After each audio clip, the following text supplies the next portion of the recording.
Bismillahirrahmanirrahim. Assalamualaikum warahmatullahi wabarakatuh. Alhamdulillah wassalatu wassalamu ala Rasulillah wa ala alihi wa sahbihi wa mawala. La haula wa la quwata illa billah.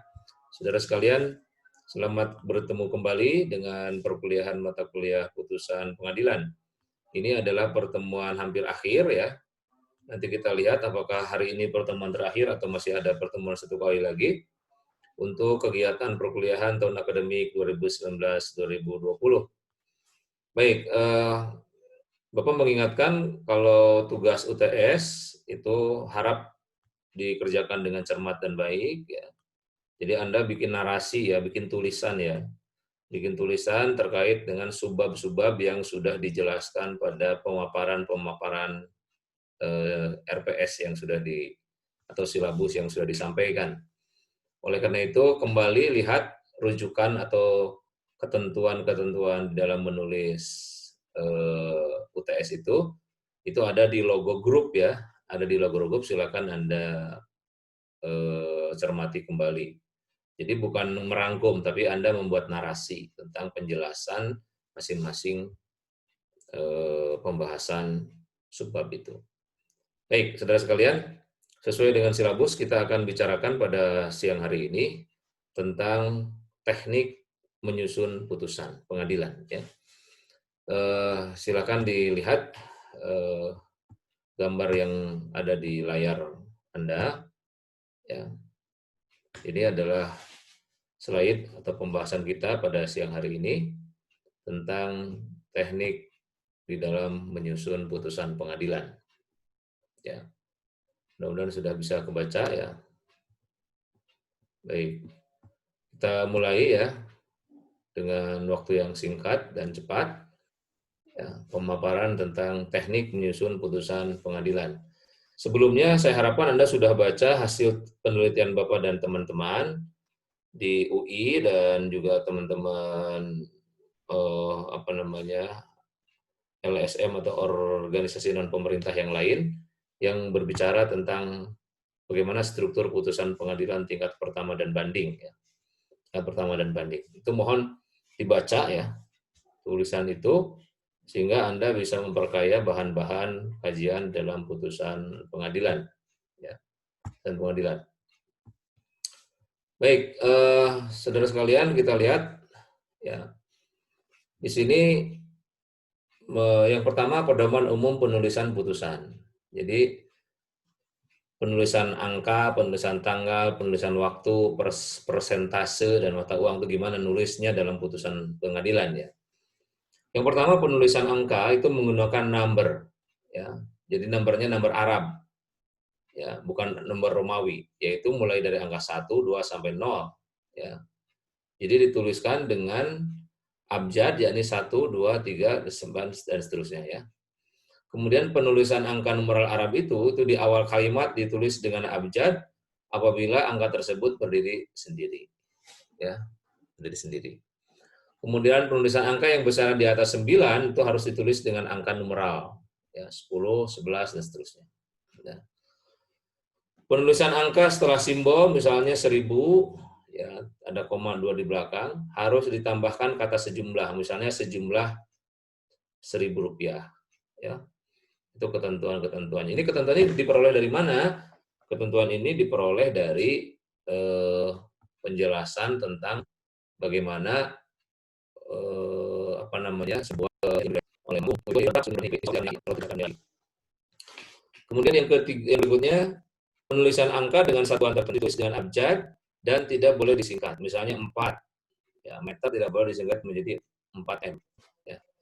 Itu ya. Kemudian setiap penulisan angka itu selalu diikuti dengan penulisan dengan abjad dan diberi ruang kecuali pada penulisan tanggal dan tahun. Misalnya ya, penulisan angka harus ditulis secara penuh ya. Tanggal 23 Mei 2020. Nah, tidak boleh menggunakan tertanggal dan bertanggal, harus jelas ditulis utuh ya.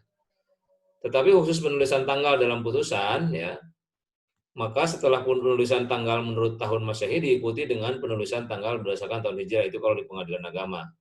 23 September 2019 atau 23 Mei yaitu bertepatan dengan tanggal berapa. Demikian juga penulisan persentase ya, itu harus ditulis persen dan bukan nol, bukan sama hurufnya, bukan sama angkanya, tapi harus dengan huruf. Ya. Penulisan waktu ya itu harus ditulis pukul 08 WIB 23 WIT dengan spasi antara angka dengan WIB ya. Itu dipastikan. Penggunaan simbol mata uang di depan angka numeral Arab itu penunjuk nominal besar mata uang dan tidak menggunakan tanda spasi.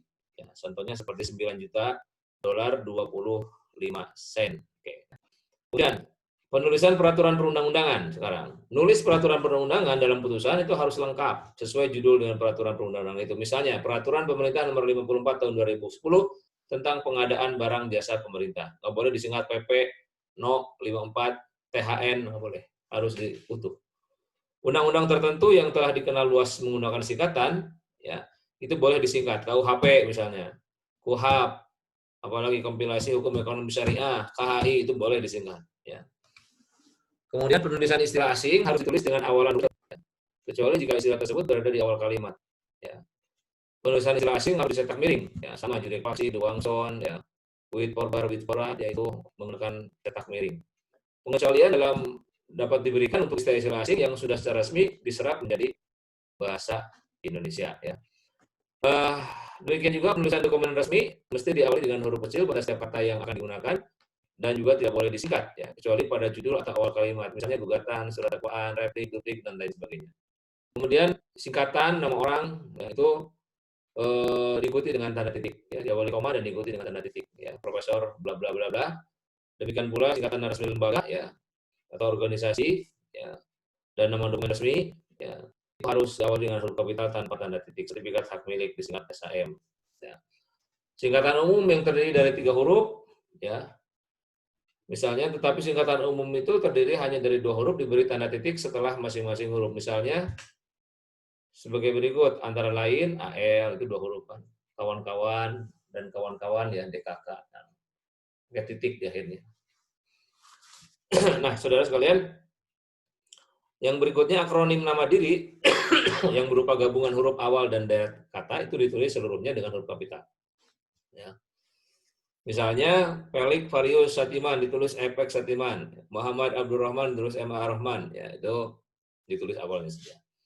Akronim nama diri yang berupa gabungan suku kata atau gabungan huruf, ya itu ditulis dengan huruf awal kapital. Misalnya Satuan Polisi ditulis Satpol. Ya. Kemudian penulisan kata ganti subjek hukum dalam putusan selalu diawali dengan huruf besar ya. Penggugat, tergugat, termohon, terdakwa, advokat, ya, polisi, jaksa itu harus huruf besar. Penulisan nama pihak, ya itu juga harus ditulis lengkap dengan huruf kapital. Ya. Andi Samuel Bina itu harus besar. PT Wirka Perca. Ya. Sedangkan dalam amar putusan tulis kecil saja. Atau huruf besar itu yang kecil, yang besar. Pencantuman tanggal dalam identitas pihak ditulis dengan nama lengkap, ya, dengan huruf kapital. Pencantuman tanggal dalam amar putusan atau depannya saja. Singkatan dan penulisan dan istilah ya. Ini pedoman umumnya. Sekarang baik putusannya. Yang pertama putusan. Putusan ini terdiri dari judul, nomor putusan, basmalah, irah-irah, dan pengadilan yang memutus perkara. Ya, itu kepala putusan. Putusan, nomor, bismillah, demi keadilan itu kepala putusan. Setelah judul, ya, nomor putusan, basmalah, irah-irah, pengadilan perkara, terdapat keterangan mengenai perkara apa yang akan diperiksa. Ditulis dalam kalimat berikut. Perkara perdata agama, memeriksa dan mengadili perkara perdata agama. Kalau itu perkara perdata agama, kalau perkara jenayah, memeriksa dan mengadili perkara jenayah dengan cara menulis sangat biasa, menjatuhkan putusan dalam perkara siapa dan terdakwa dan para terdakwa. Oke. Masalahnya. Kemudian yang kedua, identitas para pihak dan kuasa hukum. Nah, identitas para pihak itu ditulis dengan menggunakan format baku, diawali dengan nama pemohon atau penggugat atau lawan atau pembantah, tempat tinggal, kedudukan kuasa pihak dan alamat terdakwa kuasa. Kalau pihak menggunakan kuasa hukum, maka ditulis setelah alamat pihak atau prinsipil. Ya. Dan susunan dimulai dari nama advokatnya, nama kantornya, ditulis lengkap. Ya. Menurut saya sebetulnya nama advokatnya hanya satu saja, kalau dia gabung-gabung advokatnya satu aja, dan kawan-kawan gitu disingkat ya. Oke, kemudian contoh penulisannya Bulan bin Pulani, NIK nomor berapa tahun berapa. Ya, ini contoh identitas para pihak hukum. Para pihak PT Bank Syariah, ya, sebagai penggugat, pemohon, tergugat intervensi 1, melawan siapa? Pulanah binti Pulano. Ya, dalam hal ini memberi kuasa kepada siapa? Para advokat berkantor di mana? Dengan lengkap, ada surat kuasa nomor berapa, tanggal berapa. Ya. Selanjutnya tergugat, termohon, tergugat intervensi 1. Yang kedua, Pulani bin Pulana, binti Pulana, ya, tergugatnya, kantornya di mana? Memberi kuasa kepada siapa? Nah, kalau dalam perkara jinayat, identitas perkara ditulis dengan menggunakan format baku, diawali dengan nama terdakwa, NIK, tempat lahir, dengan contoh penulisan identitas terdakwa, nama lengkap, sampai tempat tinggal di jalan dan kabupaten. Ya. Kemudian kuasa hukum dalam perkara jinayat, jika terdakwa didampingi kuasa hukum dan advokat, nama kuasa hukum atau advokat ditulis secara narasi, terdakwa ditahan atau tidak ditahan, dengan susunan dimulai dari nama advokat dan kantor ditulis secara lengkap. Ya, itu kalau dalam perkara jinayat. Apabila kuasa hukum advokat lebih dari satu, maka ditulis cukup kuasa hukum menurut pertama saja, selanjutnya diikuti dengan kawan-kawan. Ini ulah kabeh ngabring ya, jangan ditulis dalam putusannya, dalam putusan. Oke, yang ketiga pembukaan. Pembukaan dimulai dengan kalimat sebagai berikut: perdata perkara agama, pengadilan agama atau masalah tersebut telah mempelajari 12 perkara. Kalau perkaranya jinayat, terdakwa ditahan dalam tahanan rumah tahanan negara, rumah kota yang dipilih oleh penyidik Polres nomor sekian. Kemudian terdakwa tidak didampingi atau didampingi oleh penasihat hukum, kantornya di mana, maka masalah tersebut setelah membaca penetapan ketua MS nomor sekian, nama advokat ditulis huruf awal yang kapital dan tidak dibab. Ya, pembukaannya. Sekarang yang duduk perkara untuk perkara perdata agama, maka duduk perkaranya mencantumkan gugatan, mediasi, eksepsi jika ada, rekonsiliasi jika ada. Misal, penggugat pemohon dalam suatu gugatannya nomor sekian yang didaftarkan ke Panitiran Pengadilan Agama nomor sekian dengan dalil-dalil pada pokoknya sebagai berikut. Ya, petita dan petitum, selanjutnya ikuti template putusan nanti penetapan. Ya, dilihat ada template-nya nanti ya. Demikian juga dalam perkara jinayat. Menimbang terdakwa diajukan ke persidangan oleh penuntut umum berdasarkan dakwaan nomor sekian. Pertimbangan, kalau perdata agama, bagian pertimbangan harus mengatakan pokok gugatan, dalil yang diakui atau tidaknya tidak dibantah, dalil yang dibantah, ya, pertimbangan tentang bukti yang diajukan oleh pihak, pertimbangan mengenai petitum gugatan. Apabila ada tuntutan provisi yang diajukan eksepsi tentang kompensasi absolut atau relatif, maka pertimbangan terhadap eksepsi tersebut didahulukan. Contoh, pertimbangan hukum menimbang pemohon ajukan gugatan adalah sebagian atas di atas, upaya damai. Nah, ini ada subbahasan sekarang nih untuk putusan ke depan ya. Di struktur putusannya itu ada subbahasan nih. Ini hasil kajian kami loh ini ya. Ada upaya damai di subbahasan. Sekarang kan nggak terstruktur kayak begini, ya langsung aja gitu. Menimbang bahwa itu ditimbang upaya damai gimana. Dalam pokok perkara menimbang kemudian pokok sengketa adalah dan seterusnya. Ya. Apa yang tidak dibantah, ya menimbang bahwa oleh karena telah diakui atau tidak disangka, maka hukum menyatakan terbukti hal sebagai berikut, tidak dibantah. Kemudian analisis pembuktian menimbang berdasarkan pasal sekian membuat berkewajiban membuktikan hal tersebut di atas. Kemudian menimbang dalilnya telah menunjukkan bukti surat P1, P2, saksi 1, 2, 3, ya, kedua. Menimbang bahwa bukti telah memenuhi syarat pengendalian material sebagai atau otentik, oleh karena itu menjadi kekuatan pembuktian sempurna dan mengikat. Ya. Menimbang bahwa saksi 1, 2 telah memenuhi syarat pengendalian material, itu harus disebutkan ya. Syarat pengendalian material itu dalam saksi, karena untuk membuktikan bahwa keterangan saksi itu sah. Kemudian analisis pembuktian untuk tergugat, dan seterusnya sama dengan analisis di atas ya. Fakta hukum menimbang berdasarkan analisis bukti dari para pihak tergugat sebagai berikut: satu, bahwa pertimbangan petitum menimbang berdasarkan petitum penggugat dan fakta hukum tersebut jelas, misalnya memberi pertimbangan seperti berikut. Petitum tentang apa? Petitum tentang apa itu ditimbang beberapa buah pertimbangannya. Nah, memberikan pertimbangan sebagai berikut, nanti dijelaskan bahwa siapa, bahwa apa, sampai akhirnya majelis hakim menimbang petitum itu berdasarkan pertimbangan tersebut di atas, maka gugatan penggugat tentang cerai, tentang waris, tentang permohonan seterusnya dikabulkan atau apa. Petitum tentang menimbang bahwa petitum tentang dan seterusnya pertimbangan sebagai berikut terus ya. Berdasarkan pertimbangan tersebut di atas, maka gugatan penggugat dikabulkan atau harus ditolak. Pertimbangan ex officio ini bila diperlukan ya. Ex officio itu hakim misalnya pertimbangan yang dibawa dan memberikan perlindungan hukum dan keadilan kepada istri yang menurut hukum harus dilindungi, maka majelis memandang perlu menambahkan amar mengenai dan pertimbangan sebagai berikut. Nah, itu dijelasin. Misalnya istri nggak memperoleh hak nafkah mutah apa idah, ya hakim secara eksklusif boleh mencantumkan di situ. Menimbang bahwa berdasarkan pertimbangan tersebut maka terkait dengan itu dijelaskan. Yang berikutnya dissenting opinion, ini kalau diperlukan. Ya. Nanti kalau ada dissenting opinion, mesti ada subbahasannya itu di putusan itu. Karena tidak kompak, nggak sepakat. Ya. Menimbang bahwa namun demikian ketua majelis hakim anggota menyatakan beda pendapat atau dissenting opinion dengan menggunakan alasan-alasan berikut. Jelasin alasannya apa. Menimbang terjadi perbedaan pendapat oleh majelis hakim dan telah diusahakan musyawarah dengan sungguh-sungguh tapi tidak tercapai, maka berdasarkan pasal sekian nomor sekian, undang-undang sekian, maka majelis hakim mengambil putusan dengan suara terbanyak. Ya. Jadi kalau yang dissentingnya beda dua, ya yang dua yang diambil, yang satu enggak. Ya. Oke, dalam perkara jinayat seperti ini ya, pertimbangan-pertimbangannya sama dengan perkara perdata agama. Ini contoh dari perkara perdata jinayat saja. Ya. Alat bukti dan alat bukti yang diajukan oleh pihak fakta-fakta hukum sebagai berikut. Kemudian kalau dakwaannya tunggal disebutkan, ya. Kemudian kalau dakwaannya alternatif, ya. Kalau banyak yang didakwanya berarti variasinya banyak. Kalau ada dakwaan subsidiar, ya, maka juga pertimbangan majelis hakim juga harus sama, ya, harus valid. Kemudian dakwaan kumulatif, ya, ada unsur terdakwa, para terdakwa telah didakwa oleh penuntut umum dan seterusnya. Ada dakwaan gabungan, ya. Ini dengan pertimbangan dakwaan alternatif, subsidiar dan kumulatif seperti yang sudah dijelaskan atas. Kemudian kalau terdakwanya atau para terdakwanya ditahan, ya ini kalau pertimbangannya seperti itu ya. Kemudian apabila terdakwa tidak ditahan, itu pertimbangannya seperti ini, ya. Tinggal dipilih salah satu pertimbangan yang tepat seperti apa. ya, atau seperti ini atau seperti itu, ya. Nah, ini contoh sepertinya. Kemudian keadaan yang memberatkannya bagaimana, keadaan yang meringankannya gimana, cantumkan dari Al-Quran, karena ini putusan pengadilan mahkamah syariah. Ya.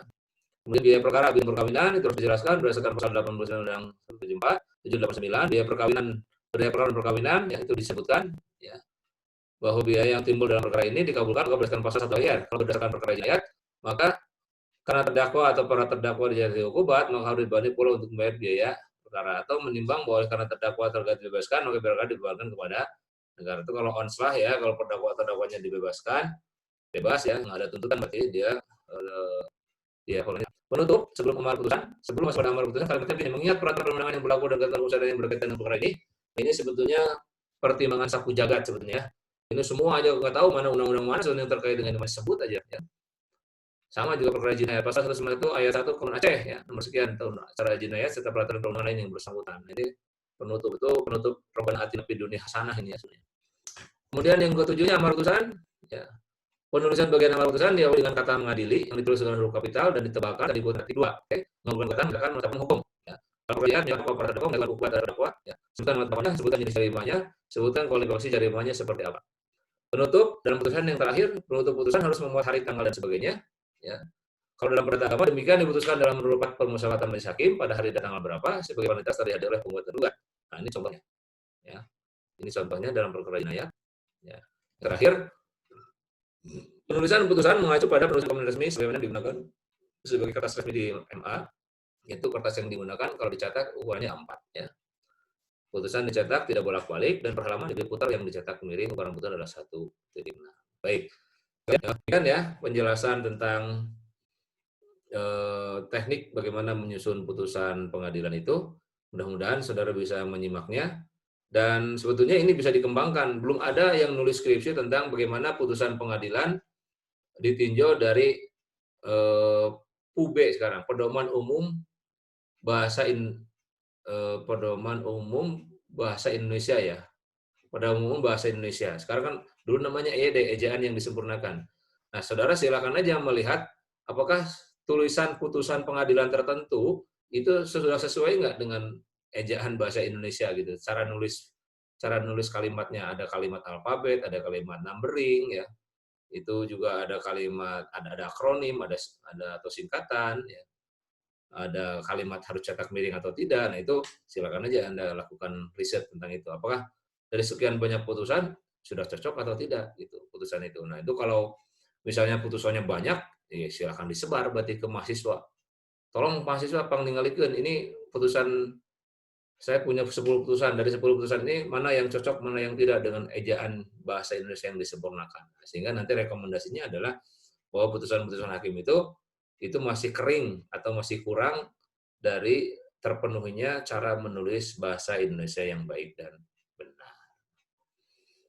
Baik, Bapak Ibu sekalian, saudara-saudara sekalian, saya akhiri sampai sini, ya, pemaparan tentang teknik membuat putusan. Mudah-mudahan ada manfaatnya. Terima kasih atas segala perhatiannya. Billahi taufiq wal hidayah. Assalamualaikum warahmatullahi wabarakatuh.